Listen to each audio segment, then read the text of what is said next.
Welcome back, guys. I'm Katrina, and I help women just like you rebuild their life and themselves. I think it's really important to talk about the topic of rebuilding because we need to know that our path in life is not set in stone. And if we spent our life building something only to realize that it no longer works or it's been built on a rocky foundation, we are allowed to break it down and rebuild. And that's exactly what happened to me. I did everything by the book. After high school, I went to college, got my degree, got married, bought a home, had two kids, poured myself into motherhood and my career, checking like every box and hitting every milestone that I thought I was supposed to. But halfway in, I realized I wasn't happy. I made choices I thought were right at the time, only to discover they weren't. But even when I knew that, I stayed in that life for about 6 years, telling myself I would, that I worked too hard for it. I invested too much time and energy, and that I just needed to stick it out. And the longer I stayed, the worse I became.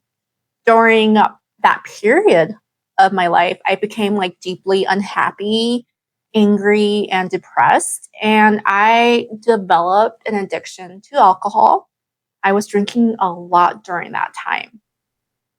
And then it was also during that time that I hit rock bottom. And so at that point in my life, I was really forced to break everything down. The life I built, the person I was, the habits and patterns and mindset that I had to break all of that down and rebuild from the bottom up. And that meant rebuilding better habits, and it meant rebuilding better patterns, and it meant rebuilding a better mindset and a better lifestyle and better standards and a better version of myself. And you know what? I really thought that rebuilding my life was my downfall. It was a failure. But in fact, rebuilding my life and myself was the biggest and best gift I could have given myself. And it didn't just help me let go of the things, the people, and experiences that no longer served me, it made room for the right things to come in. And I want you to know as you're watching this video, and if you're trying to rebuild your own life, that it doesn't mean you failed.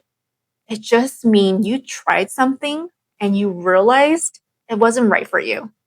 And now you have the wisdom and the strength to do better. And here's the thing that I think we all forget. The truth is that we're all beginners in life.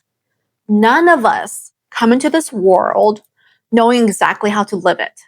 We experience things for the first time before we gain the skills and understanding to navigate them better. A good example is like parenthood. You can read every book in the world, but the first time you become a parent, you're learning as you go. There's like no shortcut. We all like start at the bottom and we have to gain experience through trial and error and build from there and work our way up. And that's how life works. And rebuilding is simply part of that process. So think about it. How many times have you started making or building something like a project only to take it apart because you didn't like how it turned out? I've done that plenty of times. When I write scripts or record videos, if I don't like them or if I don't feel like they're right, I just delete, edit, and start over. When I work on an art project and it doesn't turn out the way I want, I just clean it up and try again. I don't force it. I don't try to convince myself to love something that doesn't feel right. And it's so easy for us to start out over on projects.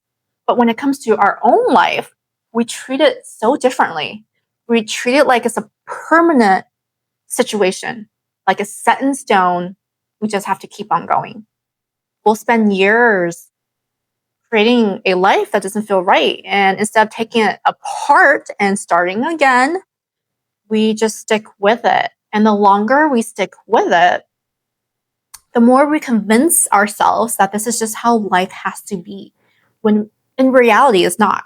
That's why it's so important to understand that if you don't love your life, if you don't love the version of yourself you've created, you don't have to stick it out and deal with it.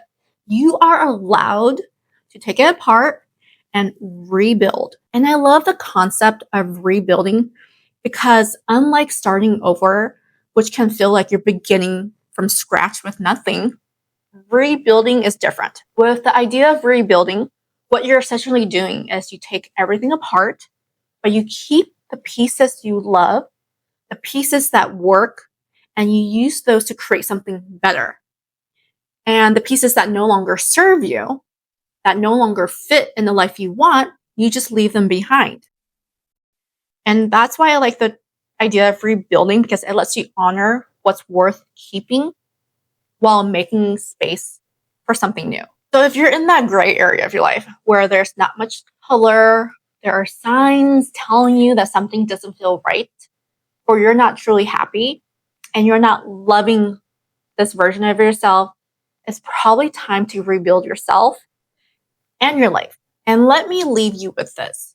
If you're afraid of this journey because you're scared of starting over, or you feel like you've already gone too far in life, maybe you're in your 30s, 40s, or 50s, or even older, and you feel like you've invested too much time, too much energy, and money into the life you've built, I'll tell you this. It doesn't get any better by saying the same. That feeling you have inside of you doesn't go away. Those thoughts in your head doesn't disappear. In fact, it only compounds. It gets deeper, darker, heavier as every day, every week, every month, every year passes you by. That hole inside of you just gets bigger. And when you don't make a change, you're just feeding that hole, pouring your time, your money, and your energy into something that will never fulfill you. So the sooner you decide to break it down and rebuild, the sooner you stop feeding the life you've outgrown and you start building the one that you were always meant to live. And you rebuild and become the woman you were always meant to be.